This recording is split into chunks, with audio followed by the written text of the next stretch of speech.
So good evening, everyone, and thank you for joining us this evening.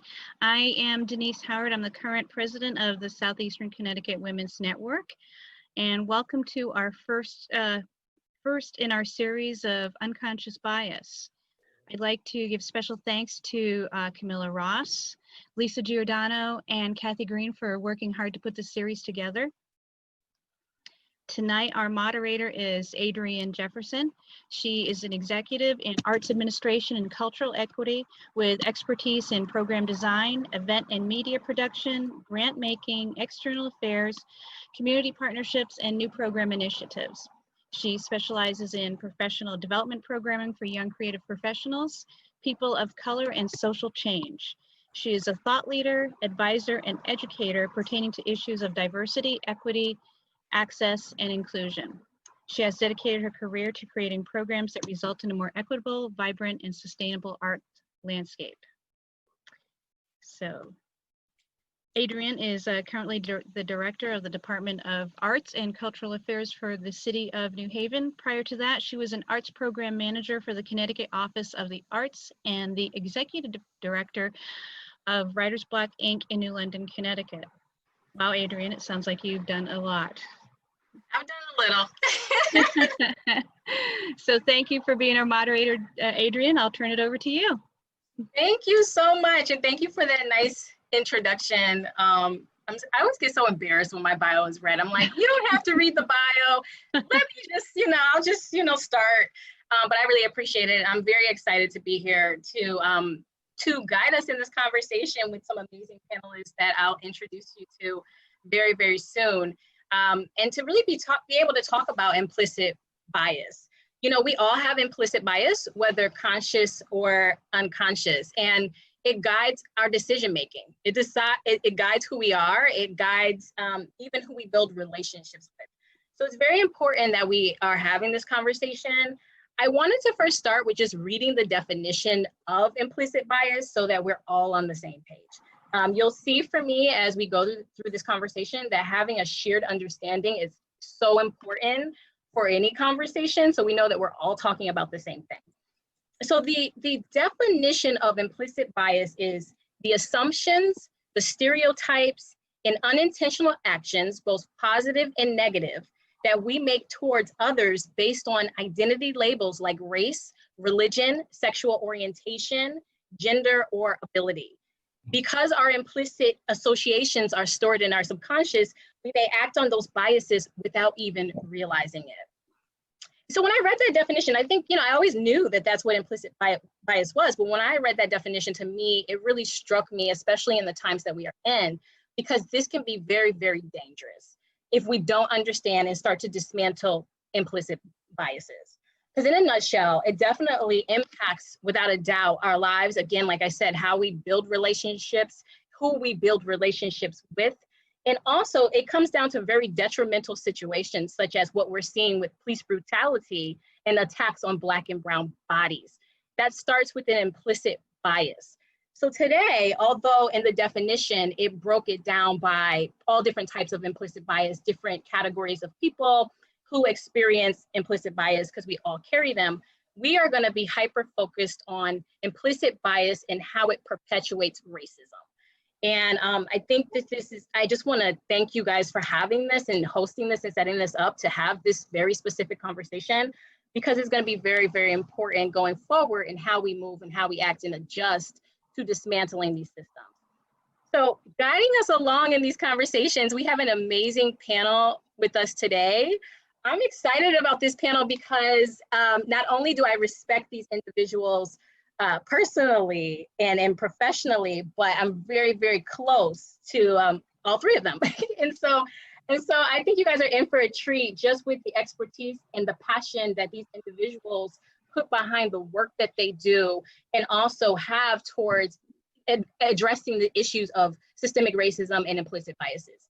So what I'm going to ask that we do, just to reserve time. Image up here. Jewel, we can hear you. Sorry. Okay.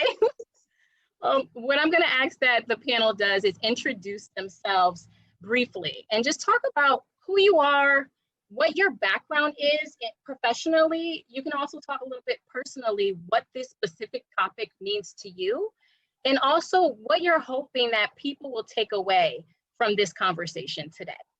And so we can start with Camilla.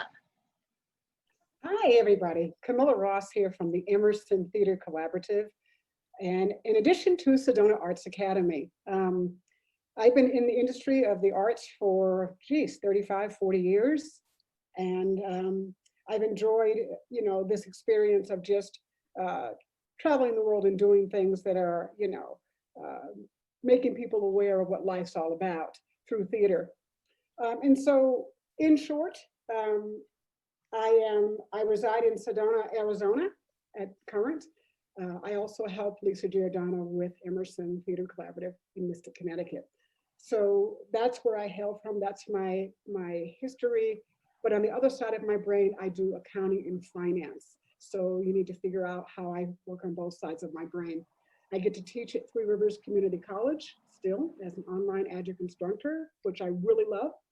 And what I'd like people to take away from this in particular is to take away an open heart, to be able to hear what is being said and take whatever you've heard being said and apply some action to it. And that is all I'm going to say for the moment. Thank you. Thank you so much, Camilla. We're so happy that you're on this panel with us. I'm going to move it next over to Kolton Harris. Introduce yourself, please. Hey there, everyone. My name is Kolton Harris. I am a Groton resident. I'm an artist and creative leader, serving in different capacities throughout the years, but also centered in the arts. This topic is important to me and means a lot because these types of conversation have been part of my lived experience, as well as being a central focal point in my collegiate studies, especially looking at Black masculinity and racism through the lens of comic books and superheroes and different stories and narratives. So I'm excited to have some discussion with you all and to see the ways in which we can tear down some barriers and help people have more human relationships. And congratulations on your new role. He did not mention that he is the new program manager for the State of Connecticut Office of the Arts. So I will do the shameless plug for him. Oh, I appreciate it. Congratulations, Kolton. We're very proud of you. LaQuana, last but not least. Peace, everyone. My name is LaQuana Sheppard. I hope that everyone is here tonight and with lightness of being. I have immense gratitude in my heart to be able to share space with some dynamic individuals and with you all. So thank you for having me. My name is LaQuana Sheppard. I am a licensed master social worker. I've worked in Southeastern Connecticut with vulnerable populations for a little over 10 years in outpatient clinical settings to private practice to community outreach programming. And now I'm an independent business owner with a focus in mindfulness and wellness, specifically around meditation, affirmation work, and self-love strategy. It has been a priority for me since I started as a social worker to prioritize Black healing in the Black communities. So a lot of my work is around understanding the complexities of race and to heal any racial trauma. So I am happy to be part of these conversations and to be able to bring a perspective and a lens to that. So thank you for having me. And I do have a 5-year-old and a 6-year-old in my house, so. Listen, it's okay. I have a 7-year-old downstairs who keeps running up and down the stairs. Yeah. But we're gonna get through this. We're here. So thank you again, just a dynamic panel, and I respect all of you, and I can't wait to dive in deeper into the conversation. Before we do that, I'm gonna share a video. The video is about 15 minutes long, and this video really helps us to see the inequities that have been created and exacerbated in our country since 1619 when it comes to Black and brown bodies. And the reason I think it's always important to start with some type of shared understanding is because in order to navigate the conversation, we really all need to be talking about the same thing. And I think as we have this conversation, we're going to suggest certain things or say certain things that people may not be familiar with. So I want us all to be on the same page and be familiar. So I'm going to show a video called Segregated by Design. Once we watch that video, we'll come back, we'll jump into the panel discussion. And hopefully towards the end, we will have some opportunities for questions and comments and to go back and forth with those who are on here with us viewing. So we are going to do that now.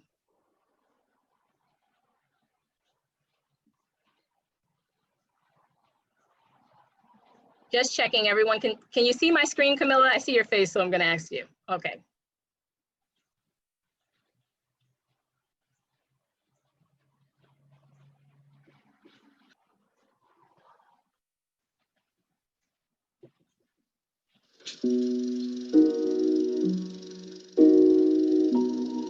In the middle of the 20th century, the city of St. Louis, Missouri, and the United States federal government condemned and demolished the neighborhoods in downtown St. Louis where African Americans lived, displacing thousands.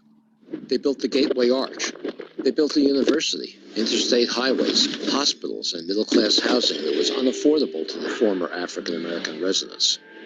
Those who were displaced then relocated to the few other places available, converting inner-ring suburbs like Ferguson into new segregated enclaves.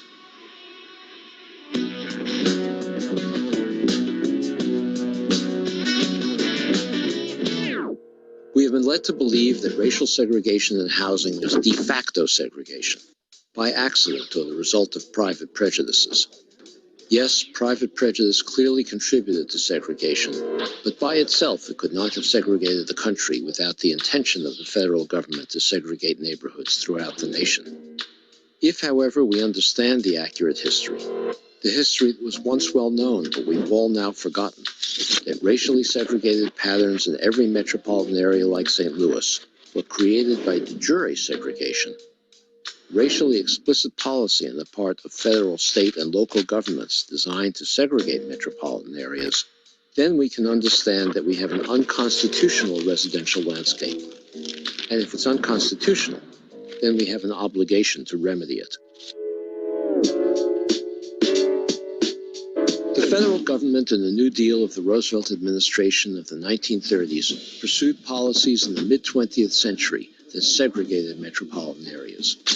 One important policy was the first civilian public housing program, which frequently demolished integrated neighborhoods in order to create segregated public housing.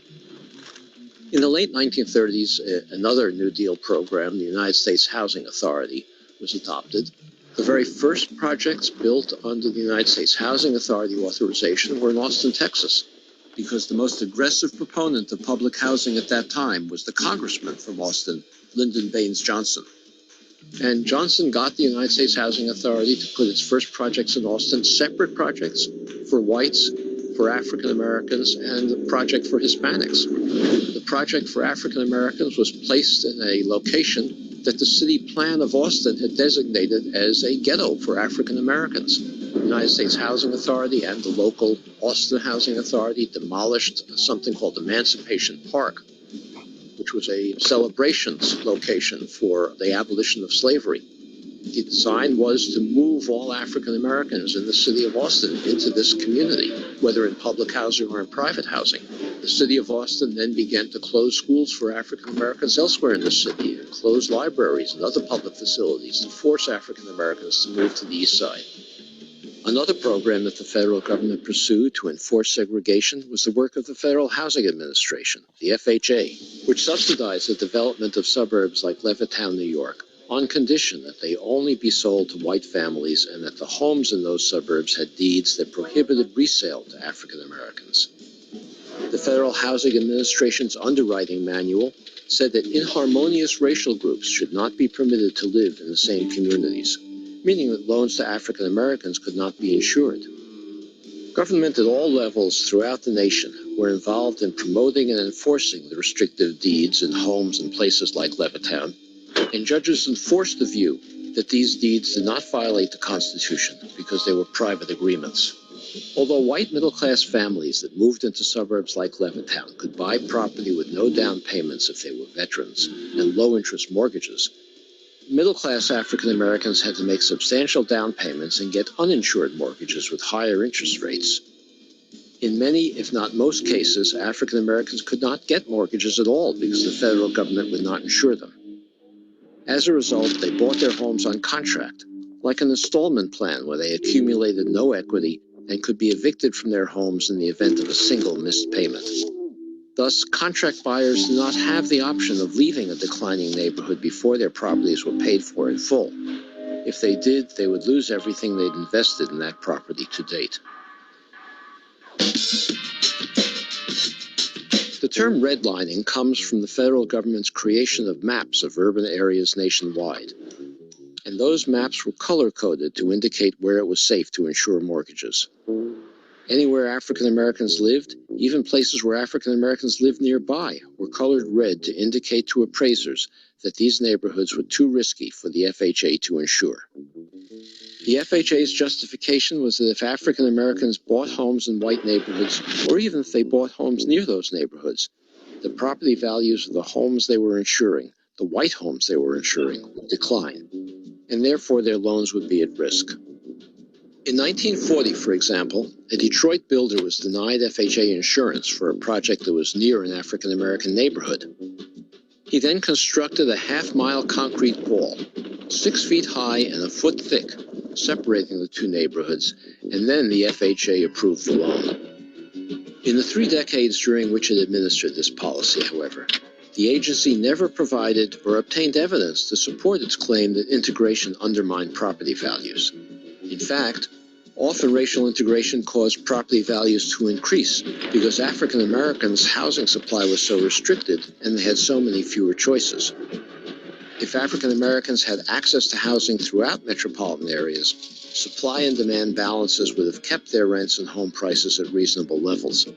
Without access, landlords and sellers were free to take advantage of the greater demand relative to supply for African American housing. A 1946 National Magazine article described a Chicago building where the landlord had divided a 540-square-foot storefront into 6 cubicles, each housing a family. He had similarly subdivided the second story. Total monthly rent was as great as that generated by a luxury apartment on Chicago's Gold Coast along Lake Michigan. Such exploitation was possible only because public policy denied African Americans opportunities to participate in the city's white housing market. As the federal government concentrated low-income African Americans in single neighborhoods, the homes became overcrowded. Families had to subdivide their homes to make their mortgage payments or their property tax payments. Cities frequently withdrew public services from African American neighborhoods. They collected garbage less frequently. They didn't provide water and sewer services. Polluting industry and toxic waste plants were placed in African American communities in order to protect white neighborhoods from deterioration. The result was that African American neighborhoods frequently turned into slums. White homeowners looked at these places and assumed that slum conditions were characteristics of African Americans, not of government policy that forced this kind of overcrowding. White homeowners then became resistant to African Americans moving into their neighborhoods because they thought they would bring slum conditions with them.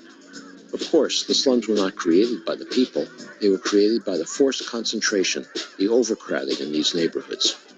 Blockbusting was a scheme in which speculators bought properties in borderline black-white areas, rented or sold them to African American families at above-market prices, persuaded white families residing in these areas that their neighborhoods were turning into African American slums and that values would soon fall precipitously, and then purchased the panicked white homes for less than their worth. Blockbusters' tactics included hiring African American women to push carriages with their babies through white neighborhoods, hiring African American men to drive cars with radios blasting through white neighborhoods, or making random telephone calls to residents of white neighborhoods and asking to speak to someone with a stereotypically African American name, like Johnny May. State licensing agencies that regulated real estate agents could have easily stopped this practice. All they had to do was to lift the license of 1 or 2 real estate agents who engaged in these practices, and the practices would have ended. While many de jure segregation policies aim to keep African Americans far from white residential areas, public officials also shifted African American populations away from downtown business districts so that white commuters, shoppers, and business elites would not be exposed to black people. This was accomplished with slum clearance. One slum clearance tool was the construction of the federal interstate highway system. in many cases, state and local governments, with federal acquiescence, designed interstate highway routes to destroy urban African American communities. In the 1950s, there was a white middle-class neighborhood in Los Angeles that wealthy African Americans began to move into. It was called Sugar Hill. The first thing that happened was that the neighborhood association got together and tried to buy out the African American families who were moving in, offering them more money than the African Americans had paid in order to get them out of the neighborhood. When that didn't work, white homeowners tried to enforce a legal agreement prohibiting them from living in the neighborhood. And when that didn't work, the city council then decided it would be an African American neighborhood. It rezoned it for multiple family housing. It eventually became a slum. And then the Santa Monica Freeway was built to clear that slum to destroy the neighborhood. So these policies all worked together in an unconstitutional fashion to segregate Los Angeles. In 1957, Bill and Daisy Myers were able to purchase a home in Levittown, Pennsylvania, the Levitt Company's second large development. When the mail carrier discovered that he was delivering mail to an African-American family, he let everyone in the neighborhood know, and as many as 600 white demonstrators soon showed up in front of the Myers' house, pelting the family and their home with rocks. Law enforcement stood by as this happened. For 2 months, rocks were thrown, crosses were burned, the Ku Klux Klan symbol was painted on the wall next door. Some policemen stood with the mob, joking and encouraging its participants. One sergeant was actually demoted to patrolman because he objected to orders he had been given not to interfere with the rioters. In 1951, World War II veteran Harvey Clark, his wife Janetta, and 2 small children rented an apartment in all-white Cicero, a suburb of Chicago. When the Clarks refused to leave, a mob of 4,000 rioted, raiding the apartment, destroying the fixtures, and throwing the family's belongings out the window onto the lawn where they were set ablaze. Time magazine reported that the police officers present, quote, acted like ushers politely handling the overflow at a football stadium, unquote. The only people at the grand jury indicted were Harvey Clark, his real estate agent, his NAACP attorney, and the white landlady who rented the apartment to him, as well as her attorney, on charges of inciting a riot and conspiring to lower property values. Stories like this were commonplace, and state-sponsored violence was a means, along with many others, by which all levels of government maintained segregation. Today, African-American incomes are about 60% of white incomes. But African-American wealth is about 10% of white wealth. Most middle-class families in this country gain their wealth from the equity they have in their homes. So this enormous difference between a 60% income ratio and a 10% wealth ratio is almost entirely attributable to federal housing policy implemented through the 20th century. African-American families that were prohibited from buying homes in the suburbs in the 1940s and 50s, and even into the 60s by the Federal Housing Administration, gained none of the equity appreciation that whites gained. Across the country in new developments, these homes in the late 1940s and 1950s sold for about twice national median income. They were affordable to working-class families with an FHA or VA mortgage. African Americans were equally able to afford those homes as whites, but were prohibited from buying them. Today, those homes sell for $300,000 to $400,000 at the minimum, 6 to 8 times national median income. The white families sent their children to college with the wealth they gained from appreciating home equity. They were able to take care of their parents in old age and not depend on their children. They were able to bequeath wealth to their children. None of those advantages accrued to African Americans, who for the most part were prohibited from buying homes in those suburbs. So in 1968, we passed the Fair Housing Act that said, in effect, okay, African Americans, you're now free to buy homes in the suburbs that had been forbidden. But it's an empty promise, because those homes are no longer affordable to the families whose parents or grandparents could have afforded them when whites were buying into those suburbs and gaining the equity and wealth that followed from their purchases. Consider children who come from families where they're economically stressed, or in poor health because they have no access to good health care, or because they live in polluted environments. When they do come to school, for example, they may suffer from asthma because of that pollution and are drowsy from being awake at night wheezing. They cannot then typically achieve at levels of children who come to school well rested. When you concentrate children like that in single classrooms, it's impossible for teachers to develop the kind of outcomes that they can in middle-class children who come to school healthy, unstressed, and able to pay attention to schooling. What economists know is that African American children from low-income families who grow up in segregated neighborhoods are less likely as adults to move into the middle class than are African American children whose families have the same low incomes but who live in integrated neighborhoods. So segregation itself impedes intergenerational mobility and perpetuates, rigidifies the inequality that we experience. Another thing that social psychologists have discovered is that decision-making is hampered when you don't have diverse decision-making groups. These psychologists have done experiments where they put people together to solve problems in both diverse groups and in segregated groups. And the diverse groups are much better able to solve problems because they challenge assumptions much more than the segregated groups do. So segregation impedes our political and economic success. We have 3 provisions in the federal Constitution that prohibit the kinds of actions that federal, state, and local governments pursued to create residential segregation. One is the 5th Amendment, which requires the federal government to treat all citizens fairly. Another is the 14th Amendment that requires state and local governments not only to treat citizens fairly, but to treat them equally. And then the 13th Amendment, which abolished slavery, also requires that we banish the effects of slavery, which Congress long ago determined was any form of second-class citizenship. So in fact, the prohibition on African Americans to purchase homes in federally subsidized white communities or the segregation of public housing created a form of second-class citizenship which was a violation of the 13th Amendment. We cannot reverse de jure segregation mainly with lawsuits. We must also build a national political consensus leading to legislation, a challenging but not impossible task. Our focus now should be to develop policies that promote an integrated society, understanding it will be impossible to fully untangle the web of unconstitutional inequality that we've woven. To begin, we should first contemplate what we have collectively done and, on behalf of our government, accept responsibility to fix it.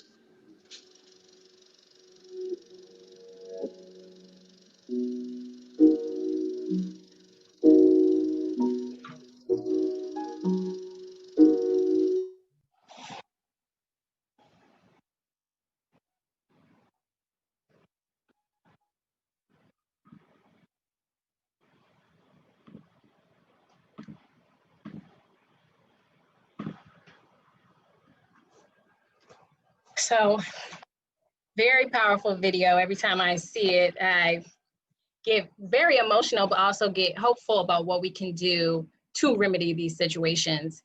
And this is essentially part of the conversation we're going to have today. I first want to just ask the panelists, so LaQuana, Camilla, and Kolton.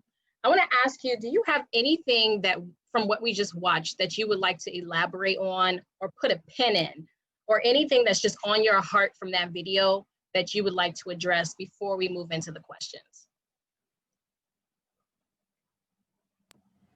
Yeah, I could definitely just start off by saying that videos like that, especially with animations, are really helpful in helping people understand the material nature of these realities.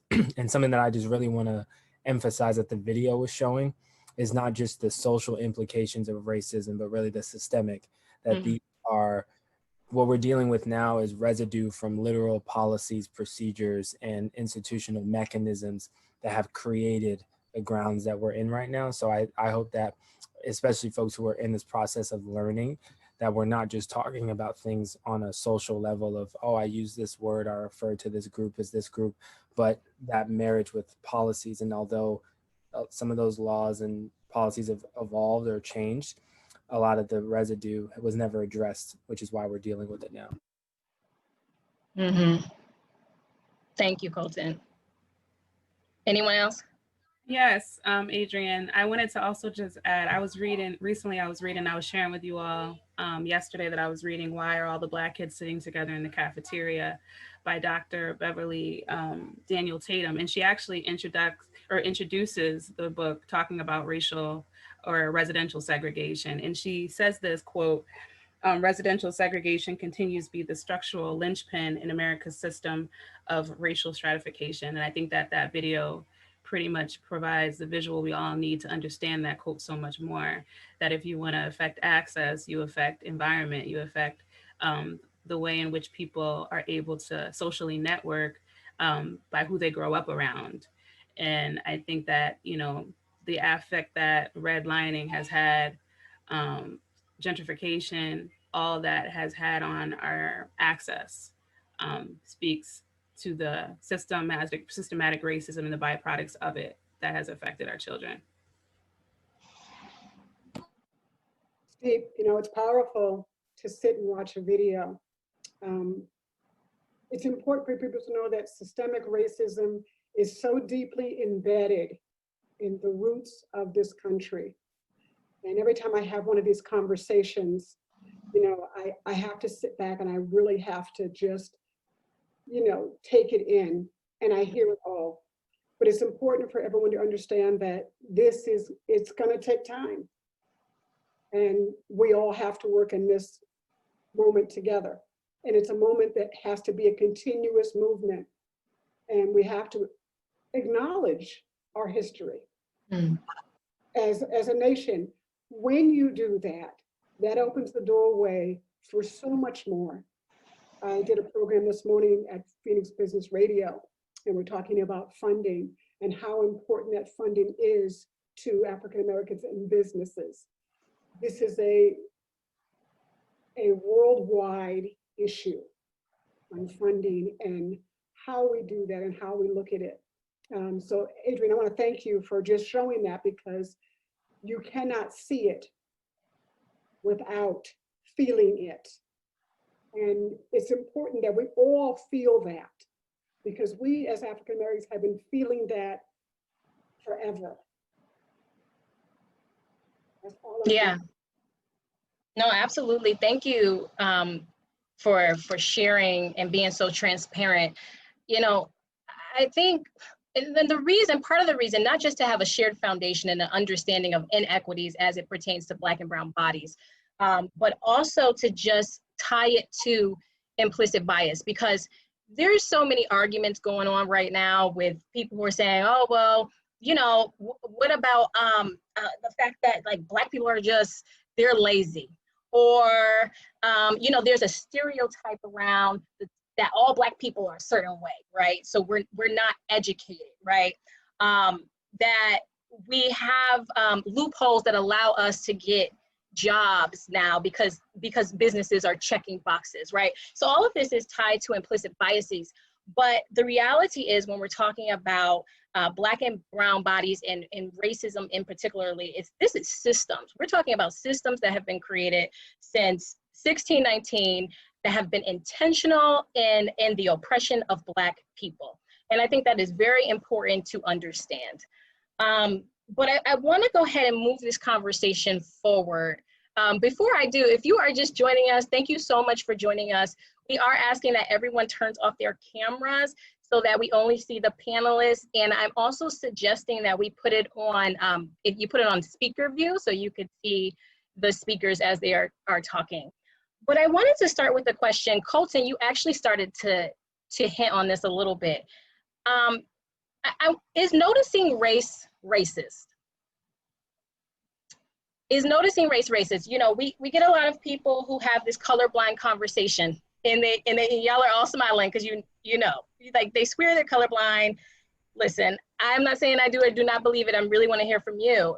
Is it possible to be colorblind? And again, is noticing race racist? Yeah, I think, like, from my perspective, that this whole, colorblind society is a mythology that's actually detrimental to the beauty of the diversity that we experience. We know that race as a construct in terms of color is a social construction.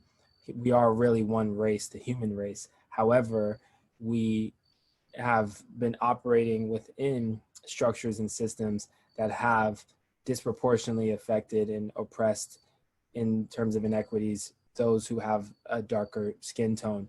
When we think about these conversations, I think that it's important that we don't celebrate ignorance, because it's actually harmful. I mean, I've heard teachers say that, well, I don't look at race, I treat all my students the same. And number one, that's detrimental, because you're not acknowledging the lived experience and the cultural experience, because there's other ethnicities as well, even within people who, back to your point around implicit biases, some people can have the same skin complexion, so it seems, but they could have completely different ethnic backgrounds, right? So I think that to ignore those things is really toxic and detrimental. And also, most people that say that aren't being honest about the biases that they do actually have when they see certain people. So I would just throw that in there first. Steve Kolton, for real. You know, you get, I hear that I'm colorblind. Oh, I don't see your color. You know, when people say that to me, it's just like, you don't see me? I love culture. Culture is so important to our humanity. And I honestly believe that, you know, God gave us all these beautiful cultures so we could learn to love and understand and live, you know, through that. And culture is a beautiful thing. So why would I not want someone to see who I am and what I have to offer? You know, that color blindness, that's nonsense. They see it, you know, and sometimes they just don't know how to say it or to deal with it. And they second think themselves, you know, about what it is that they want to say. I like it when someone just says, hey, you know, I see you for all that you are, and acknowledge that. It's so important that we acknowledge each other's differences, because it's within those differences that we find the beauty of each and every individual person. LaQuana, what about you? What are your thoughts? No, I definitely co-sign with Kolton and Camilla on that. I love how Camilla said, like, when you say you don't see color, you want to say you don't see me. Like, I want you to see me in all my kinky curly hair, and I want you to see me in all my culture. I want you to celebrate Blackness across the diaspora, because our lived experiences are different than our white counterparts. So we have to be able to recognize the differences and celebrate them, and to not just say, I don't see color. We understand that you want to be in allyship with us, but I definitely co-sign with the previous statements made. So when does it cross the line? When does it go from acknowledging race to being racist?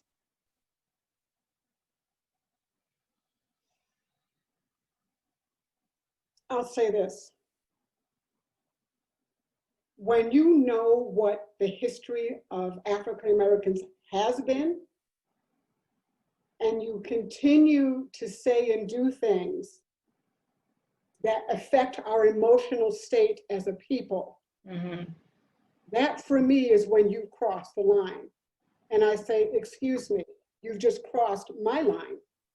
Let's have this conversation. Well, I didn't mean it like that. No, yes, you did, because you fully understood what that meant and how that would affect an African-American individual. And I'll leave that there. Absolutely. I say it becomes racist. Like, I feel like racism feels like a boundary breach. And you know, when somebody crosses your boundaries, it leaves you feeling a sense of discomfort. And sometimes you kind of gaslight yourself, like, did they mean it like that? It's like those microaggressions that you experience, you know, in the workplace with close friends, you know, and that's why we talk about unconscious bias. And it's a sense of like, maybe they didn't mean it like that, but it's the way that we kind of activate from this unconscious space. And so I think when it becomes, for me, racism feels like a boundary breach, and you kind of know it because it causes a sense of discomfort. And that's when we have to start to call it out. Definitely. And I would just echo those things and just also add that I think that when we're talking about any systems of oppression and we're talking about racism specifically, One thing I'd like to reiterate in all the spaces I've been occupying lately is that we can't forget that it happens on 4 levels, the 4 I's as most people know them, but it starts as an ideological level. And then after there, it goes institutional, and then interpersonal, which is the one that we emphasize a lot, which is like the social aspect, but then also this internalized experience as well. And when we look at it on all of those levels, we see that racism is happening a lot more often than we are conscious of. Like LaQuana was saying, that it's not just the social conversations, because there's a spectrum, if you will. You don't have to be walking around calling Black people the N-word and saying Black people can go back to Africa to be being racist, right? Because racism is, even though people don't like to hear it, racism is a power structure, and it's an economic power structure. And so it's not happening in a reverse way. So oftentimes the social stuff is really symptomatic of the deeper issue, which is really some of the institutional things that we're talking about. So I think it crosses lines more often than not, especially when we think about the biases that we're going to continue to unpack. Kolton, it's perfect because you keep segueing me into all my questions, but it's perfect what you just said around racism being a power structure. And I want to stay on that for a little bit, because I know actually that there's a lot of confusion when it comes to certain buzzwords. So you have implicit biases, you have racism, you have discrimination, you have bigotry, okay? All of these work interchangeable, but they're not necessarily the same.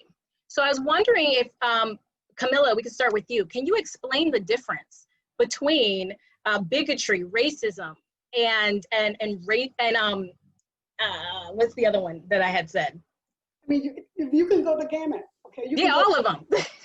Discrimination. When you discriminate against someone, you know, what are you saying to them? Oh, well, gee, well, she's Black, she's this, or he's that, you know, or she's fat, or she's this, or sex-wise, whatever that be, you can walk down that avenue.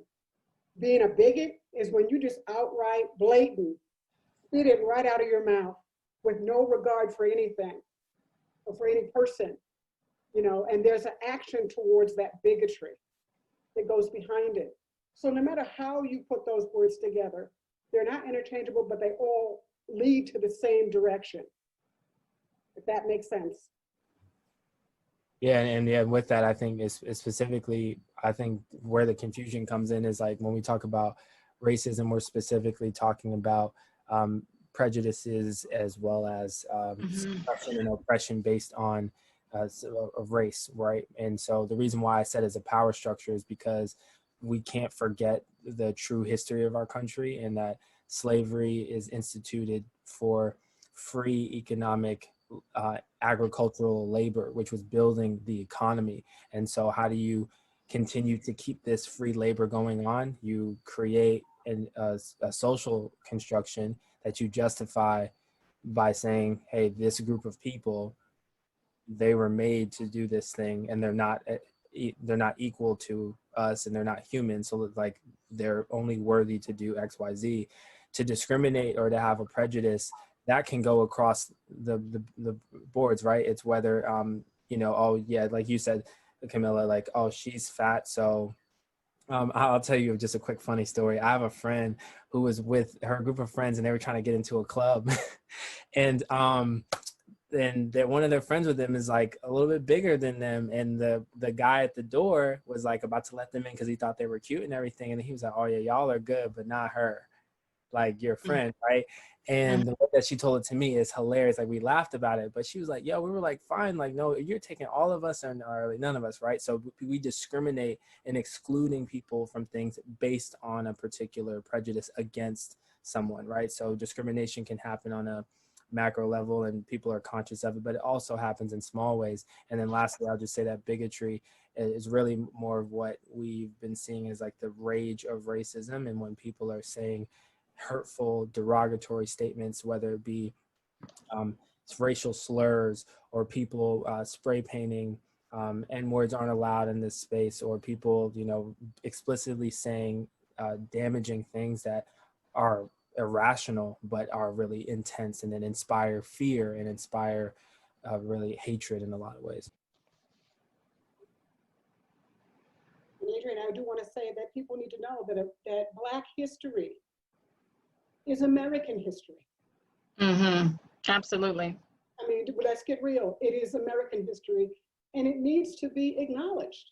Our contributions to this country are monumental. Okay, and we have built and helped to build the wealth that this country sits on. And so when people tell me, oh, I don't see color, then you're telling me you don't see us. Right. Our contributions are. Right. So let's put down that I don't see you stuff and look at me for who I am and what I've contributed to a country, that sits, where it sits today. Mm-hmm. Yeah, I totally agree. I think that there's just so much impact that has come from slavery. And it's also impacting how we internalize ourselves as Black people. And we don't often talk about that, right? Like our perceptions, our implicit bias against each other, right? Our institutional and our mental racial internalized racism towards ourselves also stems from all of the history of racism, 1619, mass incarceration. I mean, on and on and on, different forms and ways that I feel like slavery has shown up in this country for years, beyond just when it was supposedly abolished. And so that actually leads me into my next question, when we're thinking about these implicit biases, even as how we internalize it as Black people and how there is internalized racism. I'm wondering, do you guys feel like Black people can be racist? Absolutely. Absolutely. Can you explain? Because because we can get really deep on this, because I think I used to believe that Black people could be racist by the definition that was put in the dictionary. But when we look at power structure, and that Black people have never had that type of power, and the system has never been set up for Black people to have that type of power, I don't believe that Black people can be racist. But that's my opinion. So I'm curious what you guys think. I don't believe Black people can be racist, but I do believe Black people can have biases. I believe we all show up in our own bias, right? From our own experiences and attitudes and what we've gone through. But I don't believe that Black people can be racist. Racism was not created by us. So I don't think that that's something we can inhabit. I think I say yes, and here's a reason, because I have a friend, and she's a beautiful, beautiful friend, but she said to me one day, I hate white people. I hate them. And I said, why do you hate them? Tell me why. And she said, for all the things that they said they didn't know, okay? And for all the things that they have done. Within that hate, when you apply an action to it, not just so much the words, but the action to it, then it becomes, we cross that border of that extreme racist moment. But in general, Black people are not that way. But there are some of us that can be that way. And so I can't say we can't be it, because we've learned it. It's a learned behavior. Learn these things. And so when that comes out, it's a learned behavior. Yeah, I think, yeah, I value understanding, Black rage or hatred and bigotry. I believe that Black people can perpetuate some of the institutional effects and social aspects of racism. I think that when this question comes up, most of the circles that I'm in that want to talk about this are white people who are looking for a way to level the playing field or equalize the experience of oh yeah, I've had Black people be racist towards me. And the reason why I brought up the 4 I's is because without the ideological and institutional aspect, the social part doesn't work. I don't want people to ever miss in our history that when you understand the construction of race, race was not a social construct first. It was an institutional construct that was a justification for industries and for institutions and for building those things. So that's why I do agree with LaQuana and Adriane as well. And I think it's a valid conversation. I think that it can be detrimental when we kind of give this false narrative, because at the end of the day, I can hate white people if I wanted to be clear that I don't. I just don't want people to get the wrong impression. But I don't, as a person, and even if I was in a position of power and authority, these institutions in this country has been shaped by white supremacy. Therefore, in a technical sense, I cannot I can perpetuate the things, but I can't actually be racist or do racist things. And I'll just quickly say that I think when we have these conversations, something that people don't often acknowledge is that when race was constructed, and there's times in history in which you can see the evolution of race and the word and how it evolved from thinking about humanity to families to different ethnic groups and so on and so forth. But specifically, American racism as it was constructed in the context of race, whites are never considered a part of the race division structure. They are the hierarchy as well as the normal. The race distinction is for the others, right? So that's why the power structure in the system is valuable, because we don't need to define the dominant race, if you will. We just need to define everyone else, which is why it's whites and coloreds, and the colors and everyone's chipped together. So I do think that it's a interesting conversation, but I think my stance is that I think that something's different is happening in bigotry and discrimination and prejudice, but not racism. You know, in the book, oh, go ahead, Camilla. I said it's all different, you know what I'm saying? And when you're looking at people's perspectives and how they see things and how they do things, and especially for African American people, we have been through a lot of stuff. And Kolton, you know, you laid it out beautifully. You know, you really have. And so when we look at that, we have to be able to see ourselves within it and where we sit as a people, and acknowledge those things. Yeah, I totally agree. I've heard so many different definitions of racism at this point. Even in the book, How to Be an Anti-Racist, it's suggesting actually that Black people can be racist as well, because it's suggesting an idea that it's really the policies that are racist and not necessarily the people. So people will uphold the systems. So we have to change our heart and minds in order to acknowledge these policies that are essentially racist policies. Right. So I think that that's a very interesting perspective, which again is challenging me personally to say, okay, well, that's a different way to look at it. And it also suggests that at any given time, you can make the decision to not be racist or to be racist. There are very, very intentional decisions in every moment. Even in this conversation, we can make that intention on what we're going to uphold and what we're not. So I think it's interesting. I wanted to just bring it up in the conversation. Would you say that it is fair to say then, based on what we just spoke about, is it fair to say that implicit bias is essentially different than racism? That they're not necessarily the same thing, although they may be linked? Yes. Okay. I think it's so good for us to just say that, because this is a question I get all of the time, and I realize that people just get it mixed up, and it's like, no, they're not the same things. We're talking about different things here. I wanted to read a quote from an article, and Kolton, this question is going to be specifically for you. So there was 2 studies that were published by the American Psychological Association about perceptions and race that led to headlines that said, "We think Black men are bigger than white men, even when they're not. And Black boys are perceived as older and less innocent than their white peers." So the 2014 study, Black boys viewed as older, less innocent than whites, that research found that Black boys as young as 10 may not be viewed in the same light of childhood innocence as their white peers, but are instead more likely to be mistaken as older, be perceived as guilty, and face police violence if accused of a crime.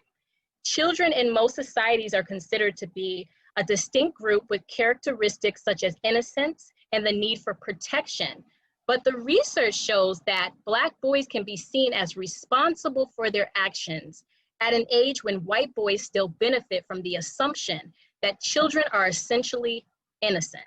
With the average age overestimation for Black boys exceeding 4.5 years in some cases, Black children may be viewed as adults when they are just 13 years old. So, Kolton, where do you think, first of all, just what are your thoughts on that in general? And also, I'm curious about your personal experience as a Black man, if you've ever seen that come up in your life. And then also, I would like for you to just talk about how we combat these stereotypes and these assumptions that surround Black men. Yeah, no, first of all, the statistics, they're really humbling, but resonate a lot. I mean, I've seen it in my own lived experience personally, as well as those that I've been around.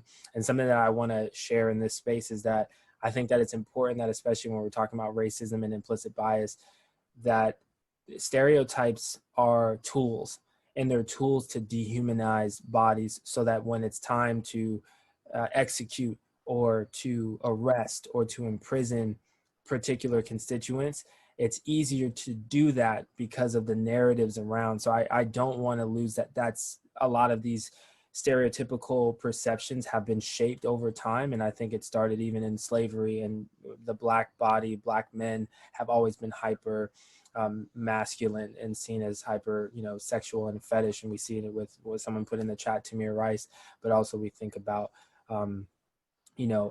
Emmett Till and others throughout history. So I think the statistics are really echoing, the lived experience.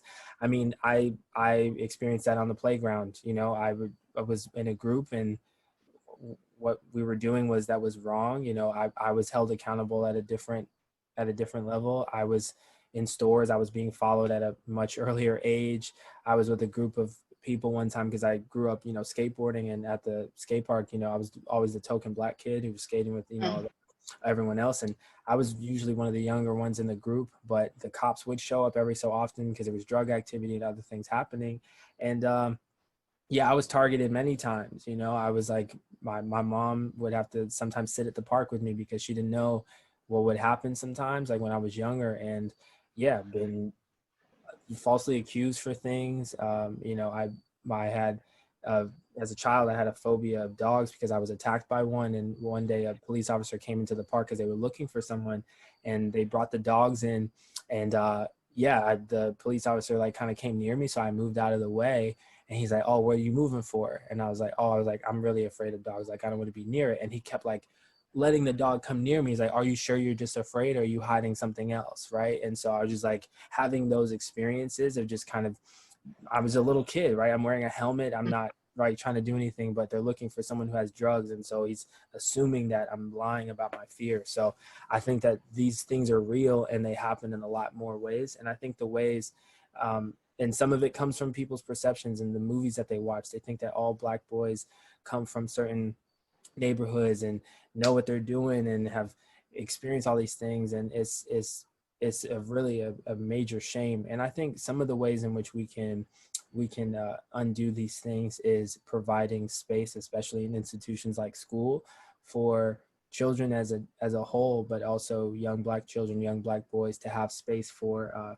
vulnerability and space for innocence, and letting things, just trying things out. Let's judge it by the same standards and to allow them to be humanized. But it's definitely hard because as a young Black man, you carry that. I was raised in a household where I'm blessed to have had my father, but I had to have those lessons early on, and to be told I need to navigate things differently, and I need to understand that people perceive me. So my smile doesn't feel welcoming. It's going to be intimidation because they've been told that I'm a monster. So it's a slippery slope for sure. Kolton. Well said. Because I have a son, my son went through the same stuff, and I lived in Colchester, and I'll tell you, them people, and my son was treated like he was a criminal, and this was a baby, and he had done nothing. And so that just runs right deep there, Kolton. It really does, because Okay. Yeah, it does. I mean, it made me think about imposter syndrome, which was a real thing that came out during Bill Clinton's 1994 crime bill. And imposter syndrome was exactly what you just described, Kolton. And it also was the way the media exacerbated who they thought Black people were, what the picture they wanted to paint. And now we as a people also started to be afraid, and we brought into the idea that they're also like Black men are dangerous, or, you know, and all of these different biases. LaQuana, I think about you as well. Camilla talked about her son. And I think about you having a son, a beautiful son, and just kind of your fears around this, your fears, but also your hopes on what can be done to combat these implicit biases towards young Black boys. Yeah, no, absolutely. I think as I listened to Kolton speak, I was just thinking about how early this starts, this sense of like stereotypical treatment that happens to Black boys and men, and how it starts as early as preschool, you know, with the labeling, and if your kid has a bad day, automatically that, you know, you're on the teacher's radar. And I think that unfortunately people show up in educational roles and in the police department, and with their own perceptions of who we are, right? And that we lack some type of human dignity. And so our lives, in that sense, change in worth and in value at times when people show up in those biases. So I fear for my son all the time, especially when it comes to schooling. You know, I worry about the aggression and, you know, if there'll be the over-policing that sometimes happens in school systems, and sending him to the principal's office for something small that maybe his white counterpart wouldn't get sent to the principal's office for. And I always feel like when people say, well, it starts at home, but sometimes, you know, parents are single parents that work multiple jobs and can't show up and be the advocates. So sometimes it's just a lot of things that I think about. Also, as a single parent, I show up in multiple different identities as a Black woman, single parent, and a mother to a Black boy. I think about what all that means and how I'll need to be, right? Not so hyper vigilant, but just need to be aware, right? And to be able to show up on behalf of my son in multiple situations as they need to be, right? And to let them know that I'm here, I'm present, I'm knowledgeable of systems and how they sometimes don't always support us. And so that I will be that advocate for my son. And I'm hopeful that as we continue to have these type of conversations, that there'll be people in those roles that will understand that and have some sort of sense of cultural competence when it comes to responding. Mm-hmm. Thank you so much for that. And it actually, you already started touching on it for me, which is, you know, what is the actual racial threat of implicit bias, and how does it impose that threat on Black and brown bodies? So you already started touching on it with education, right? Healthcare. Camilla, I want to ask you, when it comes to the wealth gap, if you can explain the racial threat that implicit biases has imposed on creating this wealth gap and perpetuating the wealth gap. You know, I often hear, well, they're lazy. They don't work hard enough. They can attain it just like we've attained it. But what they don't realize is that the biases and things that have been put in place prior remove all of that. It doesn't give you options. And so, you know, it's interesting that we can have this conversation on this level, because the wealth gap is ridiculously crazy. I was reading a statistic recently, comes from 2016. A Black child with no education, $9,100 in terms of wealth and income. White male, we're looking at 35,000. What a discrepancy sitting there. So all of that history prior of oppressing our people and not allowing them to achieve what they're quite capable of achieving speaks for itself. It's all in the numbers. So what needs to be done to change that? Where do we start? You have to start at the top, because that's where the power is. You got to change policies. Banking policies, number one, are ridiculous. Okay, those policies need to be changed. And that's something that I'm getting ready to, follow through on, because I know the importance of, wealth in a family, how important that is, and being able to achieve that, and what you can leave your family with, and what you can leave your children, and how you teach your children about wealth and money. So it really starts at the top, dismantling that power, that white power structure. It sits in the hands of white men. Mm-hmm.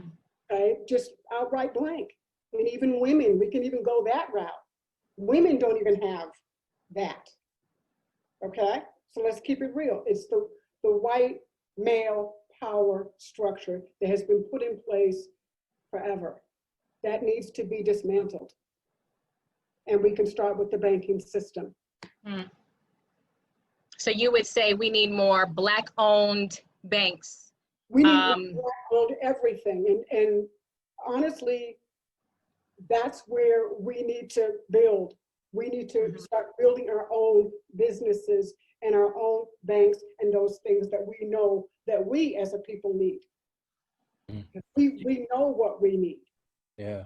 And I think what's important, especially for those on the call who are experiencing this conversation, I think that are not Black, to also understand that when you move down the line of the ways in which internalized racism kind of takes hold as well, is that there's a long history that you can experience and read on your own, and it was touched on in the video of even like Black wealth and the Black economy and things like that. The reason why it's also so difficult to rebuild things like that is because across all industries, anytime because of stereotypes, because of implicit biases, even for Black people to other Black people, if you put a Black person in a particular position, there are so many assumptions that are carried with them. So I was talking with my family one time. When you get on a plane, how would you react if the pilot walks out, it's a Black guy? You're like, oh man, this plane, you have so many ideas in your head, and regardless of what race you are, because we've been taught so many things that if a Black person did this, we know her bank, they ain't counting the money right, the quality's lower. Oh, she's a counselor, what school did she really go to? She don't know nothing about no therapy. Right. Like, oh, theater, yeah, you know what I'm saying? So I think that, Camilla, to your point, it's also about breaking down some of those stereotypes, because it has created even a mistrust, because what's the saying? My dad used to say that, like, people think that the white man's ice is colder, right? This idea that, like, we want to, even Black people, we want to trust, like, if a white person's there, like, yeah, they're safe, right? So it's like, it's a tough situation, because people start mistrusting, but it's implicit biases of what I'm trying to get at. Kolton, when you talk, it reminds me of just my own experience with having people doubt my resume just because I'm a Black woman, which happened recently. Somebody slid my resume over a few months ago and said, is this really what she accomplished? And they didn't know the person they were speaking to I knew very well. And they called me and said, this is what this person did. But the point is that this happens all of the time. And it happens to Black women as well, right? And I kind of want to move the conversation a little bit to focus on Black women. And I want to read another statistic and then pose a question that's very specific more to LaQuana and Camilla. So there was another article by the American Bar Association that was talking about healthcare and inequities when it comes to Black and brown people. And they said in 2004, the Institute of Medicine, a not-for-profit, non-governmental organization that now calls itself the National Academy of Medicine, or NAP, released a report documenting the poverty in which Black people disproportionately live cannot account for the fact that Black people are sicker and have shorter lifespans than their white complements. NAP found that racial and ethnic minorities receive low quality health care than white people, even when insurance status, income, age, and severity of conditions are comparable.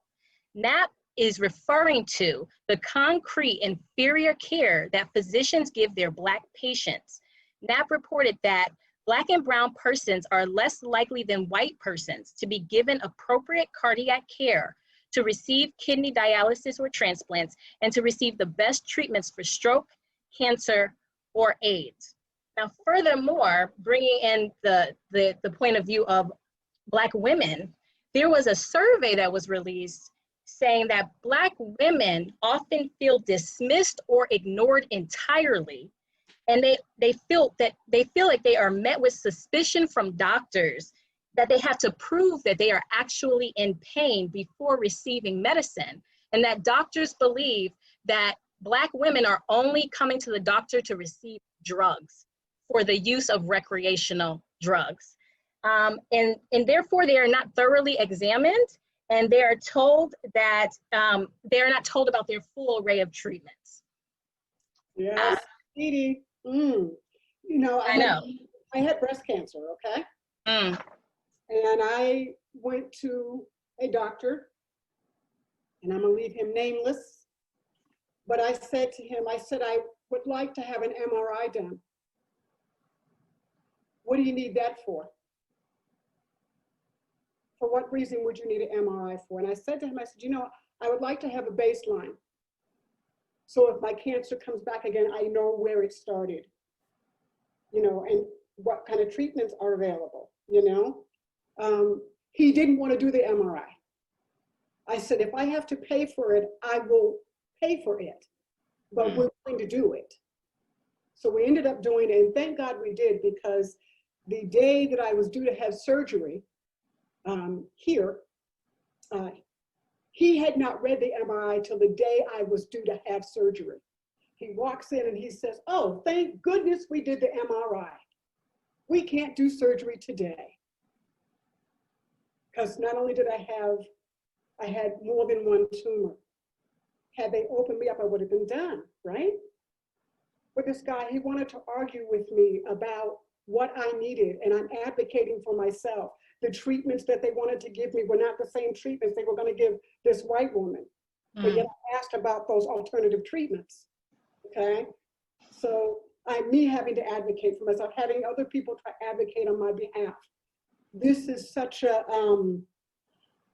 I can't even tell you, there's so much more that I want to say here, you know, about Black women in healthcare and how we are treated compared to our white counterparts.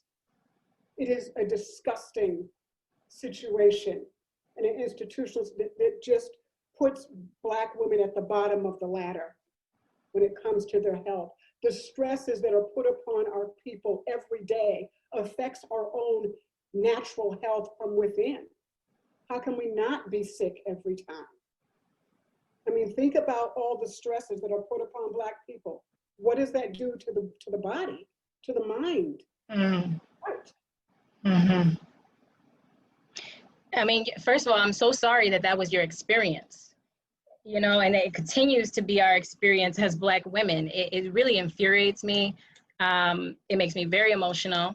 And thank you for sharing and being so transparent about what you've gone through. So you actually already started to lay out the dangers of implicit bias as it comes to Black women in health. And LaQuana, I was hoping that you could elaborate, especially from a mental health perspective as well.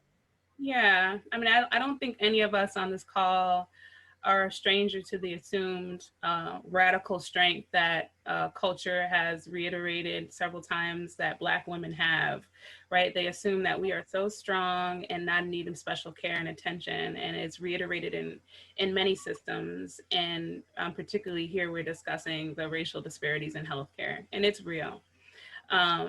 There's so many ways that I could go with this topic. I'm very passionate about it. I've participated in kind of a couple conversations about it, but I'll try to like be brief as I can, because I'm so passionate about the protection of Black women.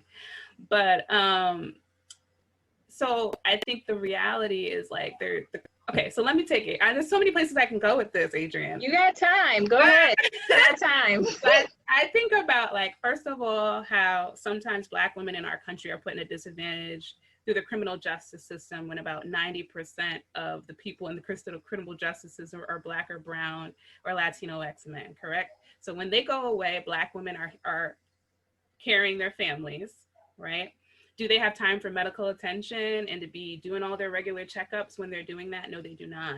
And then they get placed on systems and programs that don't always support or have a full gamut of services available in their healthcare, in their insurance, right? So we have a systematic issue when it comes to protection of Black women around medical care. And then when we do have an issue and we go into the doctor is constantly second guessing our, like you said, our complaints around what we're saying is wrong with us and saying, you know, sending us away with a little pill for pain and saying we're going to be okay. And we're not given the care and attention that we need. And I think that is insanely rooted in the sense of radical strength that they believe we as Black women have, that we don't need support and care, that we got this because we've got it for so long. And I think that that's problematic, the racial disparities that we have. And I think about whenever we talk about medical apartheid and we talk about the racial disparities in medical care when it comes to Black women, I always think about Henrietta Lacks and the woman who had went in to get medical attention and ended up leaving sterile, and they used her cells, and her cells are actually the basis of a lot of medical research in this country. And so you know, the fact that they're able to take our bodies and use them without our permission for medical research is also problematic. So there's just so many systems of discrimination in this country that affect Black women when it comes to medical care. And the most recent kind of bullet point that I wanted to put out is the issue with maternal health and the fact that Black women are scared to go give birth in hospitals during this time because of the increase of Black death and Black women dying during birth, right? And if you don't have a doula, money for a doula, and if you don't have money to give birth at home, or even the environment that would allow for you to give birth in your home, then you have to go in and you have to go to these hospitals. And we have women in increased numbers dying in the hospital for giving birth, right? Something that, you know, that other cultures wouldn't understand because it's the amount of care and access that they have. So I get passionate about this particular topic because I know so many people around me that are scared and are currently pregnant and are scared to go to the hospital because they don't know if they're going to get the time and attention that they need and may not come out. So I think it's something that needs to be attended to. I could just throw in real quick. My father is actually his line of work. He works in maternal and child health, and he was talking to me recently about one of his colleagues who does work as well. Black man, he's a doctor. When his wife went into labor and rushed her to the hospital, and he, as a doctor, he knew that some things weren't right, and you can kind of see the ways in which everything's going to coalesce. But basically, they took her in, and he was letting them know what needed to happen. But he's obviously in a panic, and he's like, "This is urgent. You need to take care of what's happening." They dismissed him as a Black man, refused to let him into the room. They got security to remove him from the situation. He's trying to just let them know, like, hey, this is what we need to do. Long story short, his wife died, and the very things that he was telling them that they needed to do urgently, they had dismissed him. They dismissed her and her pain, and she ended up dying. So they had to sue the hospital, yada, yada. But it's all around this work, as LaQuana was pointing out, that like this is happening all the time. And it's a real thing that people aren't talking about a lot. There's a risk now. Like people think like, oh, I can't wait to give birth. It's going to be a joy.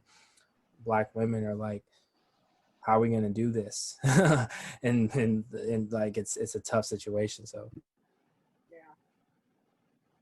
It is. Tough. I remember when my mom, and I'm one of 7 kids, and I remember my mom was giving birth to my older sister, and this was like back in 1987, but that the nurses wouldn't come into her hospital room for the whole week. I mean, they stayed a little longer, I'm assuming then, because she was there. She had complications with my older sister too, and she was there for a little over a week, and the nurses would not come to her room. And it took, at the time, my grandmother, who's passed now, but she used to work for very rich white people in Old Saybrook. And it took my grandmother going to her job and complaining about the care that my mother was getting, and for them to write letters to the hospital for her to actually get the care that she needed, for the nurses to even visit her room. And that was back in the 80s. So we have the young woman in Brooklyn, New York, who just passed away because she had gotten an epidural in her back and had complications, and they didn't follow up with it. The next day she passed away. So, you know, I think that it is a real thing that's happening, right, all the way from the 80s until now. You know, yeah, it's very powerful and painful. It's painful. But one thing that's sticking out to me that you said earlier, LaQuana, is radical strength, right? This super woman radical strength that, you know, Black women and Black people in general are perceived to have.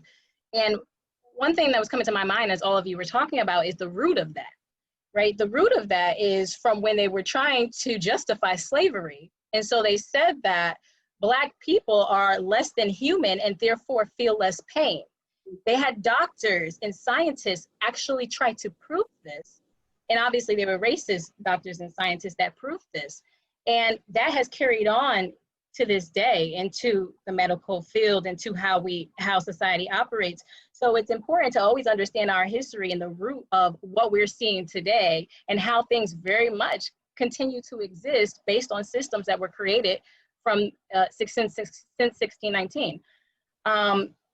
I want to continue on this kind of conversation around Black women, especially with I want to talk about how Black women are over-sexualized. And Kolton and I had this conversation a couple of weeks ago regarding the song WAP and the controversy that was happening with the WAP song, and everybody was mad at Cardi B and Megan Thee Stallion, and how can they release this disgusting music that's so vulgar. And it really bothered me the way they were able to just be attacked because they were women of color, because they were black women. And it made me think about, and Kolton and I spoke about this, just about the fact that, you know, Black women in society have been over-sexualized for years. It's kind of similar to the statistic that we spoke about earlier about the young Black men being perceived as older before they even reach that age. It's the same thing here with the over-sexualization of Black women. And so I was wondering if you guys can speak to that, your opinion on, you know, it doesn't have to be specific to the WAP song, but your opinion around what you were seeing with that.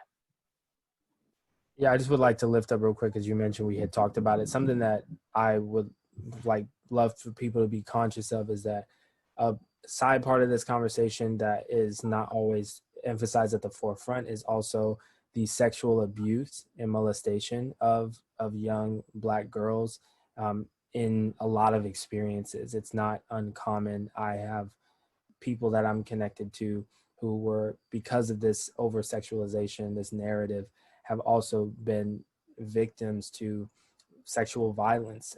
And I once again rooted back in some of these things around slavery. I mean, think some of your favorite presidents that had slaves, they also had children with them, you know what I'm saying? They were taking the Black women, and also Black women were the mammies. They were the ones breastfeeding, you know, the young children. And it's a very, very dark history of finding more ways to abuse Black bodies in addition to beating them, but also into raping and perpetuating, you know, those things. And I think that even in the cartoons and the characterization of Black, you know, body parts and wanting to have a body like a Black woman. And that's why you see a lot of celebrities today.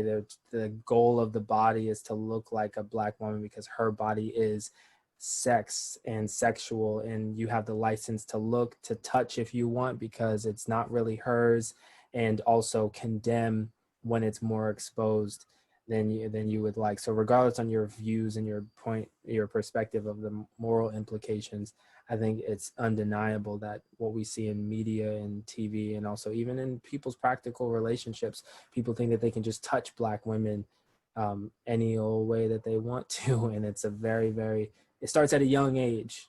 And that's something that's in the shadows that I don't think we need to be silent about. We need to start speaking it out, because to LaQuana's point, we need to protect Black women as well as protecting young Black girls who are being violated in the numerous amounts. Yeah, I was that young girl growing up. Old white man came up and just put his hand on my behind and started to squeeze. I was a little girl and I said, "Don't touch me." He said, "Oh, you know you like that." That left in my mind. That for me was trauma. And so I, as a young girl, I had told my father, and my father went to seek this gentleman out.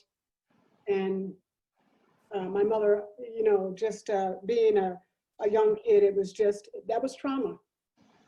Not only trauma for me, but trauma because my dad had to intervene, and what that did for his life as a father of seven children, 5 girls and 2 young boys, you know. The naturalness of our people.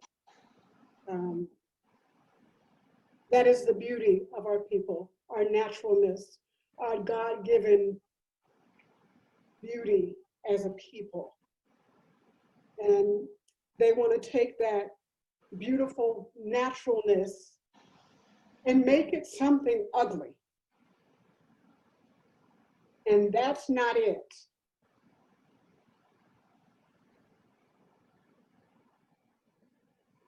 LaQuana, what are your thoughts?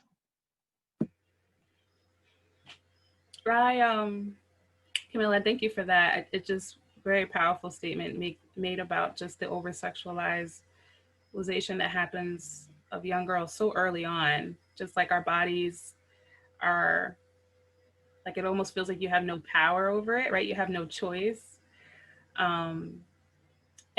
For some reason, as I was listening to you speak, Adriane, I was listening to you speak, Camilla, I was thinking about just the sense of silence that sometimes is reiterated for Black women as, you know, as youth, right? When we go through traumatic experiences, and sometimes we're not empowered enough to speak about them. And there's a sense of silence that gets adapted into our lives. So when things happen to us, we don't always speak up about it. And it's that sense of silence that sometimes affects us, right? Where things, you know, violence happens to us and we don't speak about it.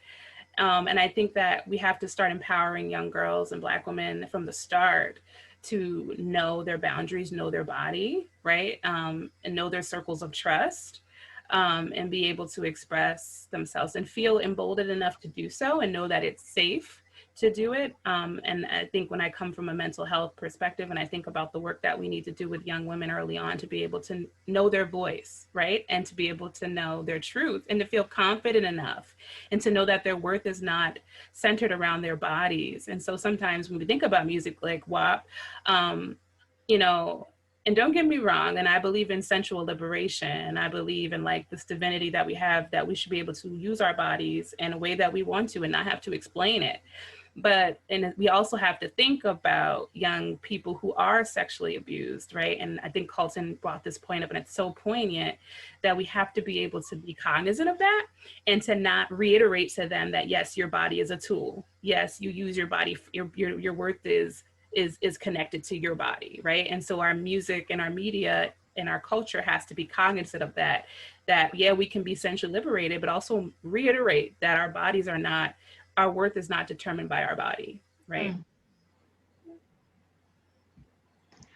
I want to thank you for the transparency, you know, because it's real, right? This is real. I think that these conversations are not easy to have, but they're necessary to have, and they're necessary to have unfiltered.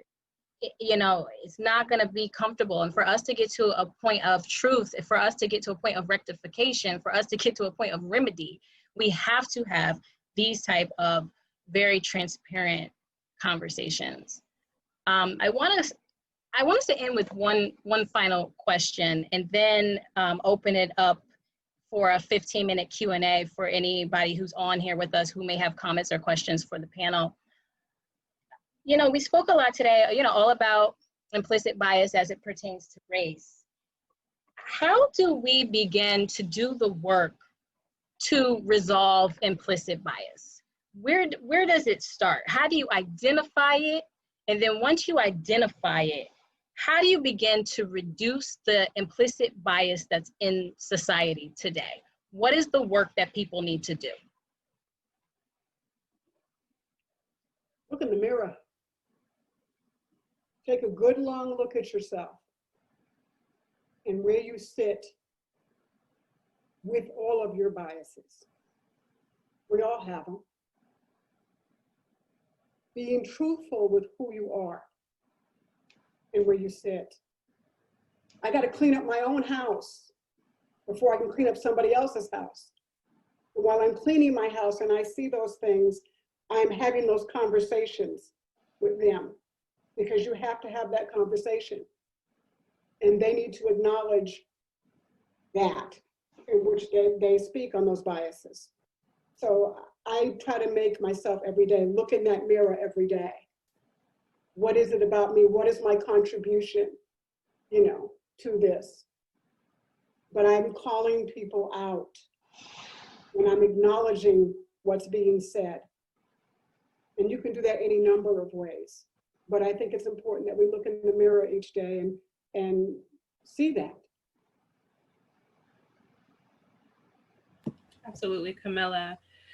I would say, it goes without saying, right? Like Camilla was saying, to be aware of it, call it out, say, okay, I do have these biases, right? And there's so many different bias trainings or different surveys or different research that you can do to identify them on your own. And then once you're aware of them, once you've gained perspective on it, it's not enough to just be empathetic to those who are, who face these biases in the world. It's not enough to just empathize with it, but it's something to be taken action against, right? So when you see somebody being biased, to call it out if it's around you, and yeah, gain perspective on it, identify it, and then call it out as you see it, and then do the work as you call it out to turn it around and give it a different lens and say, educate yourself enough to put yourself in the room to do it differently instead of showing up in your biases, right? I would say that, yeah, that would be my thoughts on it. Mm-hmm. I would just add, especially, LaQuana lifting up that there are tools and resources and tests and trainings that you can do. I think my contribution to this piece of the conversation, I believe that we have to start undoing these things through art and through relationships.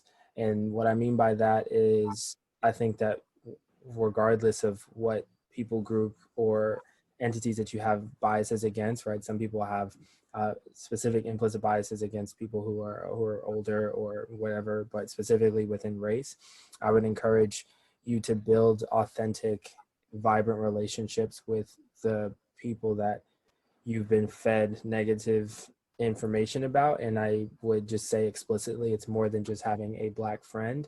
I think that it would do you well to root yourself in a Black community. I think that if you're going to identify and understand people, there's nothing wrong with rooting yourselves in there, right? And sometimes it's about making a conscious decision. You could live in a neighborhood that has a particular grocery store, but you intentionally go shop at the one across the bridge because you know that it's the demographics different and you just want to be in the space, not as a case study, but just more of I'm going to embed myself in here, and that's going to do the work of undoing it. So yeah, do what you got to do. And then I would also say it's also going to be through, especially those who are artists, we need to create new art for mass media to start feeding some different perceptions, because most of our stereotypes, they come through the various media that we have. Something like we need new people who are going to be working on the future history textbooks to go in there and to plant some new images and to change some language. And we also need photographers to do different photo projects. We need theater makers to write new plays that kind of show a different experience, in movies and television and in music. And I think that when we humanize our experiences, the more we create human relationships and build art and build authentic connection, there's some practical ways your biases will start to unravel themselves, because you can't think so limitedly when you have a new community that you've been embraced by. Because that's the beauty of theater, you know, we get to change people's minds, you know, through a show. And that is something that it's really powerful when you can do a show. And when the show is over, you look back at your audience and you see their centers that are just off kilter. Because they're crying, they're this, they've been moved. And when you can move them, there's change within that movement. Yeah, because proximity is powerful. That's right. So thank you all for those. They're action steps, people. Action steps. I hope you guys wrote that down. And if you didn't, we will get that to you, because a lot of times people say they don't know where to begin. You just got gems from 3 amazing people who are telling you where to start. And so what we want to do next is open it up from some Q&A. If anyone has a question, what I'm going to ask that you do is take yourself off, show your camera, show yourself if you feel comfortable, and unmute yourself and ask the question, or you can put the questions in the chat. We have about 10 minutes to be able to take probably no more than 3 questions or comments.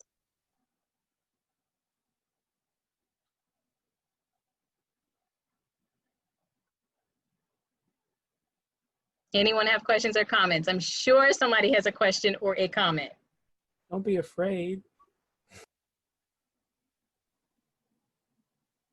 Hi, Mr. Nolan. Hello, how are you guys? Hi, Mr. Nolan. Hey, I'm just so psyched to see you guys up here giving us this educational experience. And some of us a little older are motivated by what you're doing. I just want to say thank you. And my question is, there was some important legislation that you wanted to see pushed. What would that be? No, I'm on that roll. The Protect Black Women Act. You know, I've gotten together with these beautiful people here in Phoenix and Tempe, and we're doing this small business, racism and small business in the arts. And, you know, we've just come to a point where we realize that we need to start changing policy, because it's the policies that are embedded on the books that people put into these you know, chemicals. And one of those for me is the banking industry. How the banking is done, how the money is filtered out. When you go into open an account, it doesn't matter. Policy is policy. And so that's where I want to start looking, because that's where it starts. We have to work on. So that's what I'm going to be working on shortly. And I'm excited to be able to go into that realm, because I know how important it is, not only to my people, but to all people of color, you know, that struggle without that. So that's where I'm headed. Okay. Hi. Kolton, do you have an answer for Mr. Nolan's question? But before you answer, Gay, can you mute your sound so that we don't hear background noise?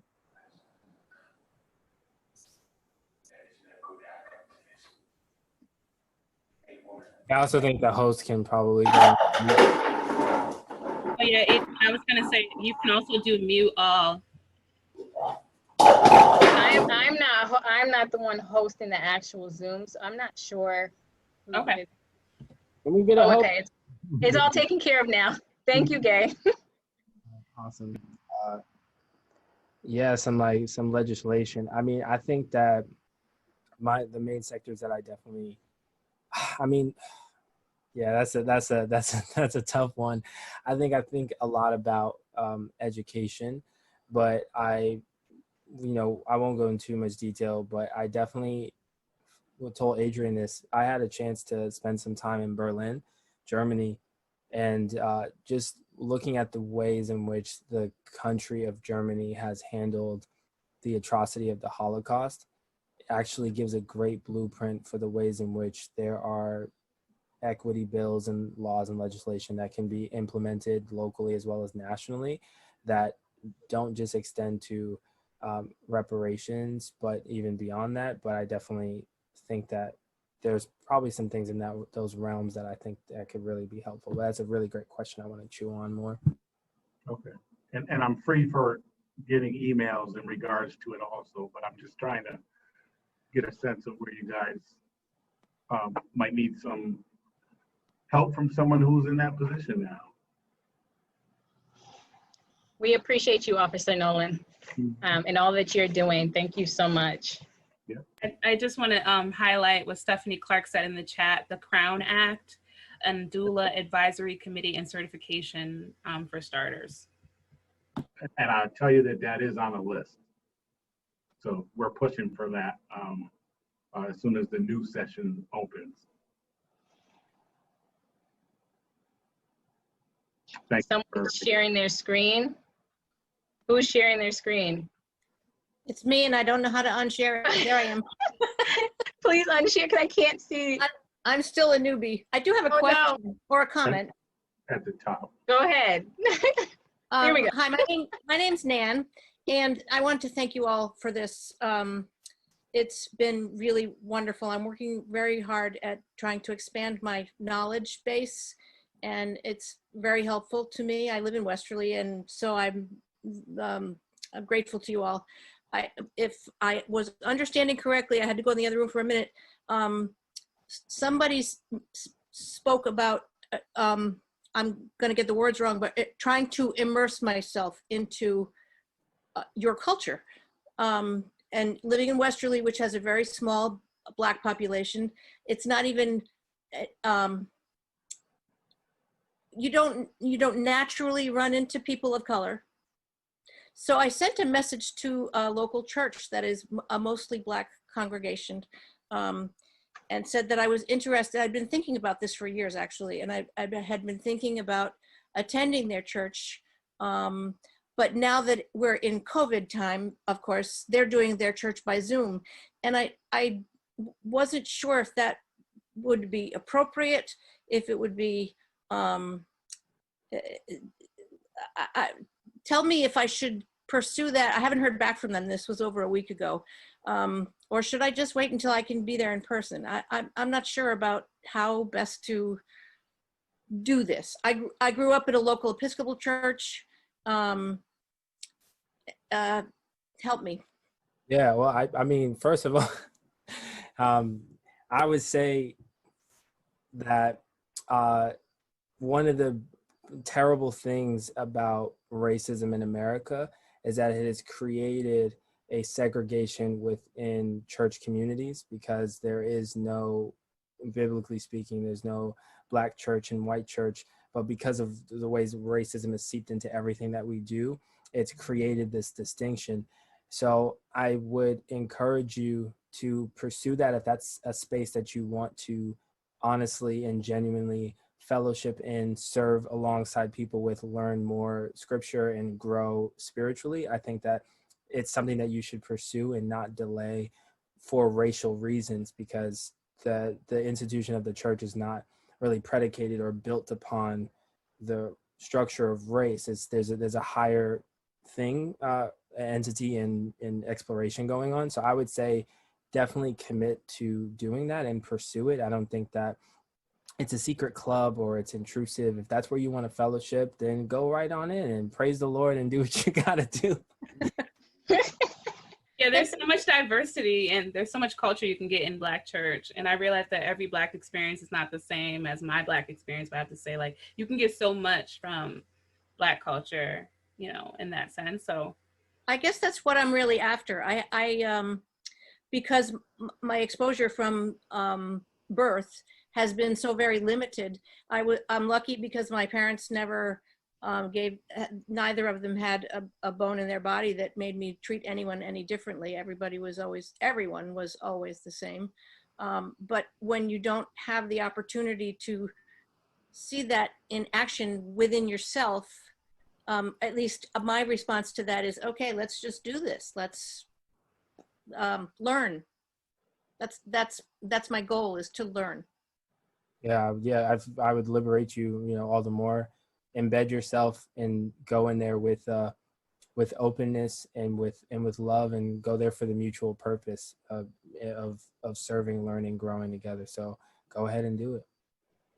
Thank you. Thank you, Nan, for your question. I want to move on to our final question before we wrap up. Ms. Ross, I don't know how to say your first name, but it looks like you might have a question because I see you. Yeah, I do. It's Maura. Maura, okay. Thank you for checking.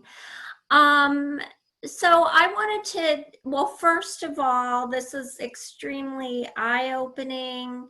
Every time I think I understand a little bit of what's going on in this country with racism, I learn more appalling details, all the information on redlining and banking and Levittown. That was, it's all just such a disgrace. But I wanted to add something about the definition of people saying that they're colorblind. I feel that they're saying that, or some people, I can't say everyone, but out of a sense of hope that like we as human beings could just treat other human beings the way we want to be treated ourselves, instead of dividing people. And to my friends that I've known that have said they're colorblind, I think that's what they're trying to say. And then the other thing that I wanted to add at the beginning, when you all were talking about the difference between racism and bigotry and biases and so forth, I feel like racism can be kind of like unintentional based on our upbringing. We don't even realize that we're doing it sometimes. But bigotry is a whole different story, because people who are bigots are proud of their racism.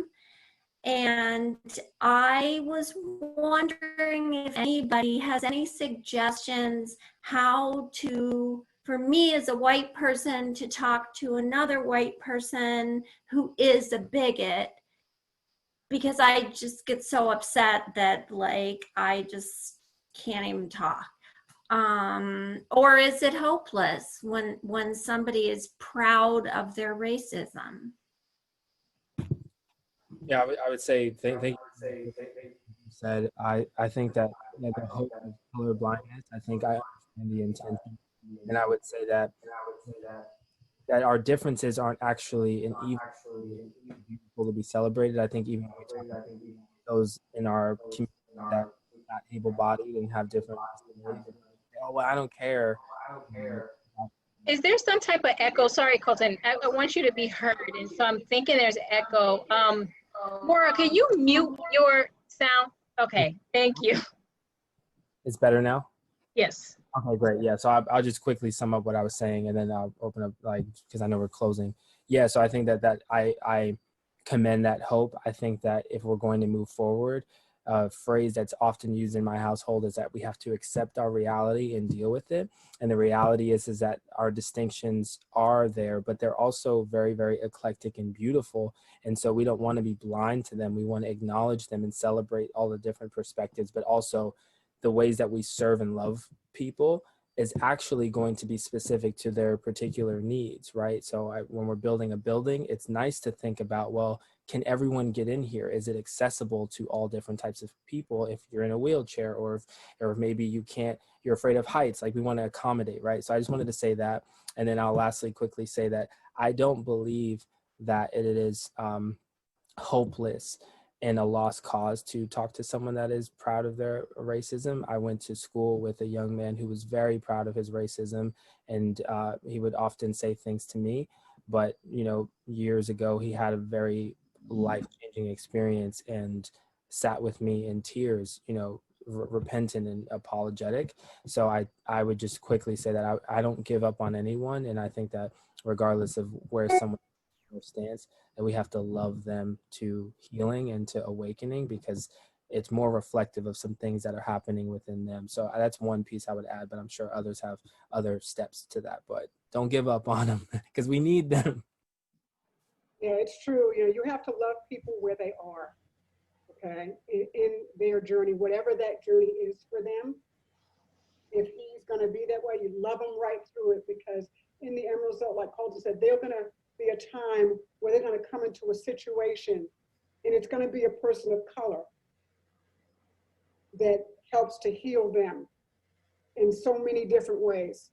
And that, for me, I've seen that time and time again, how God redesigns the narrative for you and how it's going to go. And so for me, I have a lot of faith in humanity that things will change, but it's going to take some work.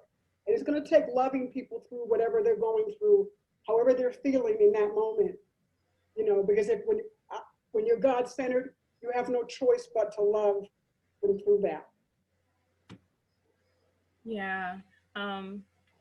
You know, I think that, like, in order for real change to happen on any level, you have to decondition what you thought to be true. And a lot of times people form allegiances to things just because their grandmother or their grandfather was racist against Black people, so now they have to be racist against Black people, and they align with that. And so I think as people start to, like Kolton said, his friend had to go through something in order to realize, oh, we are all the same. We all struggle. And if this pandemic hasn't taught us anything, it's taught us that once we strip away capitalism, we're all the same. We can all be unemployed. We can all fall on hard times. So once we all realize that we're all one and the same, then there's a sense of deconditioning that happens around racial divide and racism and bigotry. And you have to actually go through something in order to know the truth. So I think it's just, you know, unlearning, taking away allegiances just that came from generational allegiances or trauma or racism that you learned from others and elders, and then loving them into truth. And I want to add that white allyship matters. It matters. We need you guys to be in this fight with us. We actually can't do it without white allies who know how to stand up, who know how to speak up for us, who know what's right, and who know how to check, you know, their other white peers and colleagues. It's very important. And I think the shift we're seeing in this particular movement compared to the civil rights movement is the fact that so many allies are standing with us. And it has just been unprecedented in numbers across the nation and even just globally. But I think that's a beautiful way to close us out. I want to thank the panelists just for your transparency and for the educational tools and everything that you've said, your expertise. Yes, we want to give you a round of applause. And I echo everything that people were saying in the chat about the panel that we had today. I would usually ask, you know, for you to leave a way for people to get in contact with you, but I'm going to just ask that you leave it in the chat so that for the, you know, because it's almost 9 o'clock and we got to put kids to bed. So you leave it in the chat, and thank you so much for having me moderate. I'll turn it back over to the host. Adriane, thank you so much for moderating tonight. You guys, you did such a great job. And Camilla, LaQuana, Kolton, thank you for being so open. This was such an amazing presentation. So thank you, all of you. And thank everyone for joining us tonight. I want you to know that we have more of our Unconscious Bias series coming up, but it's always it'll be the second Thursday of the month. Then in October, we're doing everyone else is doing voting rights, as well as the 100th anniversary of the 19th Amendment. Go ladies. And in November, it's going to be anti-Semitism. So please join us, and hopefully this will keep going, and these are some great talks. Thank you so much, everyone.